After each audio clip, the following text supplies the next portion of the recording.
Welcome back, everybody, to another Survivor video. Let's get into it. Of course, I got to give you the spiel. Like the video if you're enjoying it, using this, getting you this far in the Survivor Leagues. Give me a shout out in the comment section if you're liking the video, but even more importantly, if you got any questions for the week, and don't forget to subscribe to the channel. Looking at the slate of 9 games that we're viewing today, just an initial analysis, these games are much closer top to bottom than what we've seen in weeks prior. You're only seeing the heaviest favorite in this week's slate is only 7-point favorite, 1 touchdown. We're used to seeing double digits, even 2 touchdowns in recent weeks. So that makes the decision all the more important, especially as we get further and further in our Survivor journey.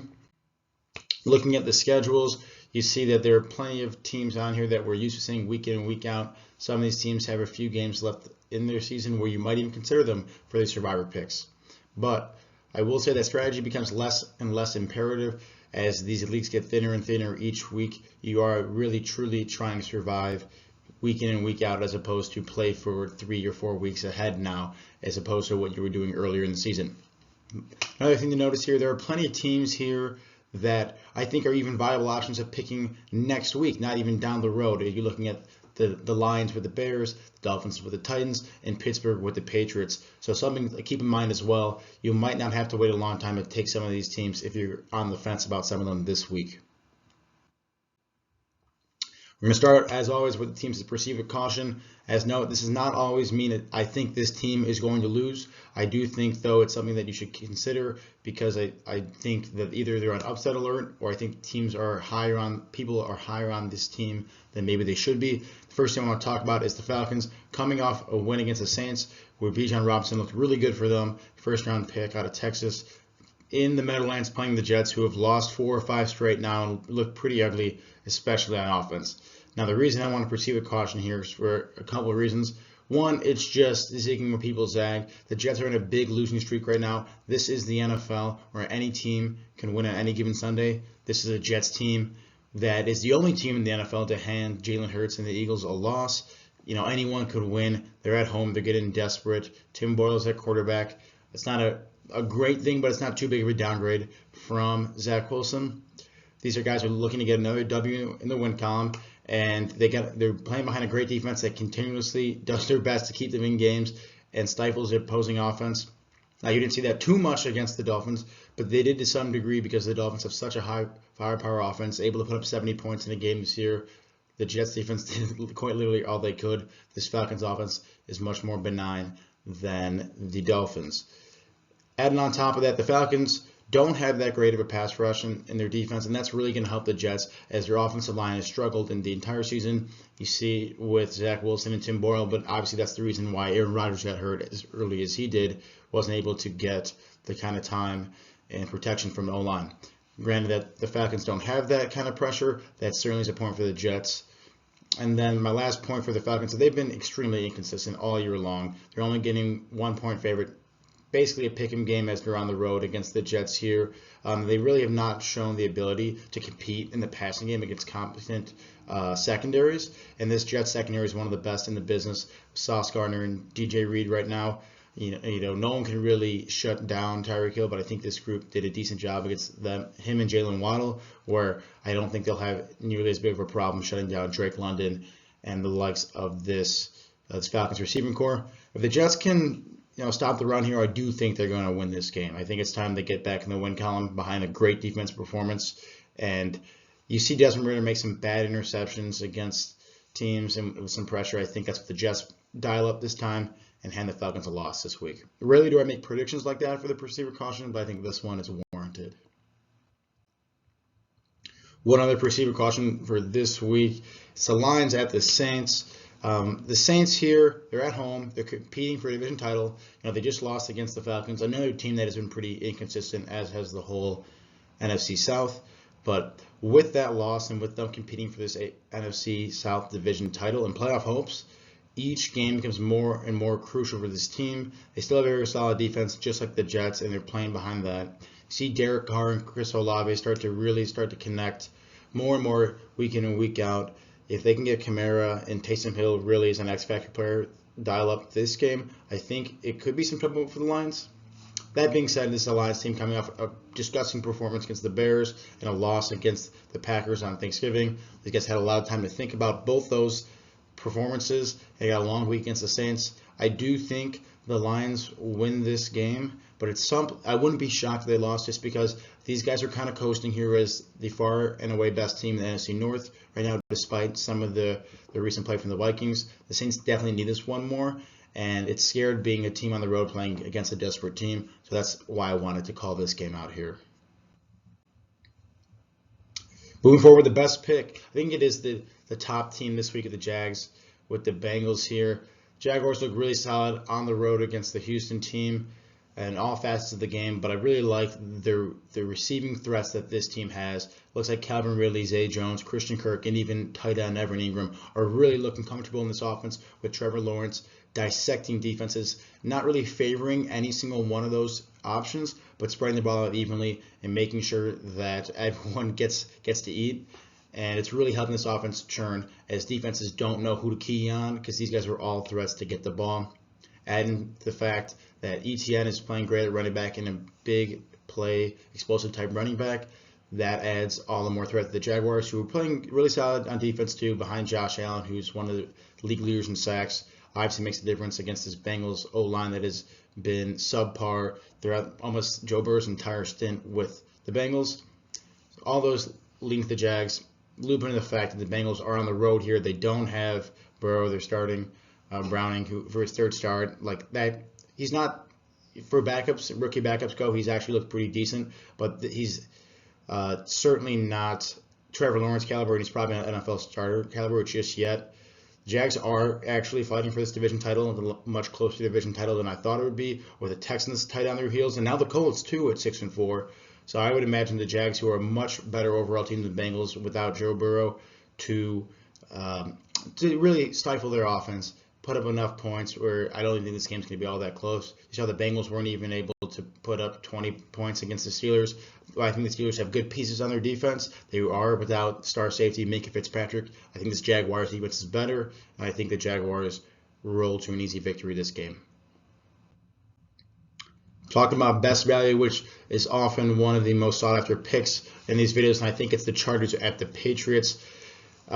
Simply put, the Patriots look, I talk about them week in and week out, and I thought they, with Bill Belichick, could turn around with their personnel. It seems that they are so poor that they cannot overcome all these shortcomings that they have in personnel, despite having one of the best coaches of all time leading their organization. I think this Patriots team might be the worst in football after this last week. I think if they went up against the Bears, Cardinals, or the Panthers, they would lose. It doesn't seem like they have any suitable option at quarterback, and whoever they throw in there under center is going to make his fair share of mistakes. The Chargers here, despite what happens on Monday Night Football, they're playing a really good Ravens defense and one of the best units overall in the NFL, both offensively and defensively. I think this Chargers team, just with some pride in the line, like you just have a great matchup against the Patriots here. You're not going to see the Chargers favored by 3.5 all that much, just because this is a team that, is not above 500. They've looked poor. They've had some questionable coaching decisions and play calling. But I think that if there's one undeniable fact about this Chargers team, is that they were able to put up points against average to subpar defenses, and that's what the Patriots are putting out there right now. I think that this is a pretty good spot for the Chargers if you have ran through the Chiefs, the Dolphins, and the Cowboys, Jaguars already. A newcomer in the Survivor slate this week where you might not have considered before, might not consider again, but works well for this week. And then you look at their schedule, you're not going to take them against the division opponent Broncos, who are rolling right now, and I think on a 5-game win streak. Not on the road against the divisional opponent Raiders, who took them to overtime last time they played. The Bills are looking good and fine for a playoff spot. Not on the road against Denver, and certainly not against Kansas City. Tough out-of-conference schedule. Not even a pretty tough divisional schedule for the rest of the season for the Chargers too. Great spot for value against the Patriots on the road. That being said, teams as good as the Bills have gone into Buffalo, gone into New England this year and lost.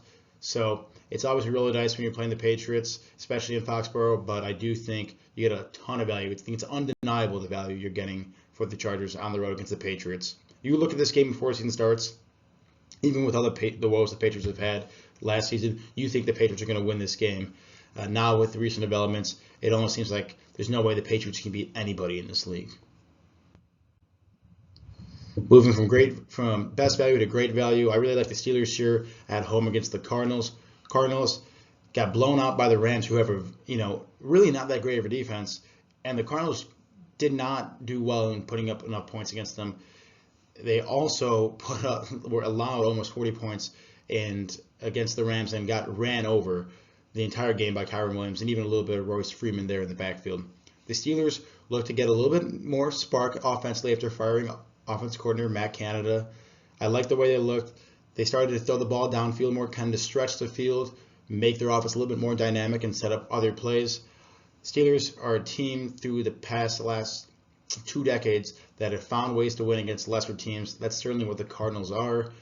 I think they're going to keep rolling here. They now have a shot to win the division title. It's going to take some missteps from the Ravens, but they're rolling here with some key divisional opponent wins and maybe a revamped offense now that they have someone new calling the plays. If they can keep Jalen Warren and Najee Harris rolling, I expect them both to run all over this Cardinals defense. Steelers defense certainly better than the Rams, and you're going to see a lot of TJ Watt in the backfield chasing around Kyler Murray. I like the Steelers here in this game. I also like the Steelers' rest of the schedule. Now, like I said, this is a Pittsburgh team that is going to be hosting New England next week. That is certainly a great spot for them. But if you're in dire need to win this week, then Pittsburgh might not be a bad option either. If you do have someone better than Pittsburgh or on this list that you could take, I think Pittsburgh is a great value play, probably the best value play without even looking ahead next week. And then the rest of the slate, I think these are all good picks. I don't want to go too deep in any of them. The Packers are coming off a long week with the Thanksgiving game and a win against the Lions. Chiefs have had some slow starts and certainly against the Raiders. Kind of scares me a little bit. Jordan Love has looked good in the past few games, but this Chiefs defense is legit, and I don't think the Packers win this game, but you've certainly picked the Chiefs better times prior to the season, prior seasons, and we'll get the Chiefs in better situations later this season. Cowboys here, actually don't think you're going to get too many better spots than this at home. Both teams coming off Thanksgiving games, facing the Seahawks. Seahawks are getting more and more desperate, though. They were once even competing for this NFC West division title. They're falling off heavily, especially given their strength of schedule in this back half of the season. Cowboys look like one of the most unbeatable teams in football right now, the way their defensive unit is playing, along with Dak Prescott, who has entered the MVP discussion. Cowboys should win this game, but don't forget how good the Seahawks are and how talented they are. They haven't been winning lately, but they still do have a ton of talent on that roster. The big thing for them is the downgrade at running back with Kenneth Walker out. Dolphins at the Commanders. The Commanders' secondary has been terrible all year. This is a defense that allowed Justin Fields and DJ Moore to tear them up. I would expect that Jalen Waddle, Tyreek Hill, and Tua Tagovailoa will tear up the Commanders' defense. I don't care if the Commanders put up 30 this game. I don't think that's enough to beat the Dolphins and what they're about to do to the Commanders. Could be wrong, but defensive coordinator Jack Del Rio just got fired from the Commanders. We'll see if that has an impact, and that allows maybe either morale to pick up or just new play calling may help this unit. That being said, I don't think it's enough to offset how great the Dolphins have looked on offense this year. I think that's a good spot. And the Panthers at home, or the Bucs at home against the Panthers, great spot for the Bucs here, whose defense is pretty solid. Baker Mayfield has done surprisingly well this year and kept his team in games. They just aren't talented enough in most facets of football to beat good teams. Panthers are far from a good team. I think this is a good spot for the Bucs here as well. So I guess with these good picks, I think the Chiefs, the highest favorite, is actually the one I'm most concerned about of any. So just to recap, I really do think the best pick here is the Jags against the Joe Burrow-less Bengals. Great value with the Chargers at the Patriots. Still a little scary playing in Foxborough, but you cannot deny the value there, especially as you look at the schedule upcoming for the Chargers. Great value for the Steelers at the Cardinals, but even greater value next week as they play the Patriots at home. So just keep that in mind. Again, always looking ahead, especially in the most recent weeks ahead to affect your decision making. And then the Saints hosting the Lions there. Saints are getting desperate in an incredibly tight NFC South playoff race. They cannot make the wild card, so they need to win this division. And that scares me as we're playing the Lions with a solid defense at home. But that being said, the Lions are coming off a loss, long week. They should be fine there. Falcons coming off a win against the Saints. Same situation where they aren't going to make the playoffs unless they win this division. They're on the road against the Jets. Jets have a really solid, really solid defense. Can't emphasize enough that I don't think the Falcons are going to be able to overcome an offense. Going to be an ugly game no matter what, probably decided by 3 points and a late field goal. Take the under for what it's worth in this game, but I really think the Jets pull this one out as this team is desperate for a win, and morale is pretty low all around. Home game too. But again, look at this chart too when you're making this decision.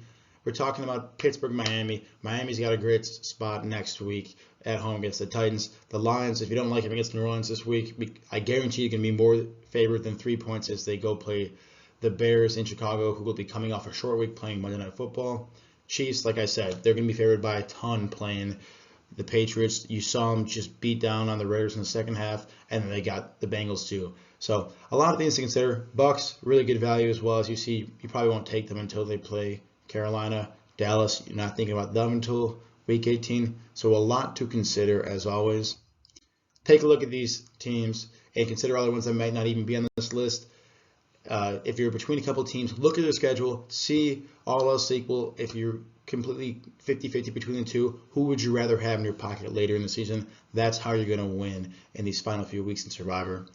Best of luck this week, and hope to see you guys again next week.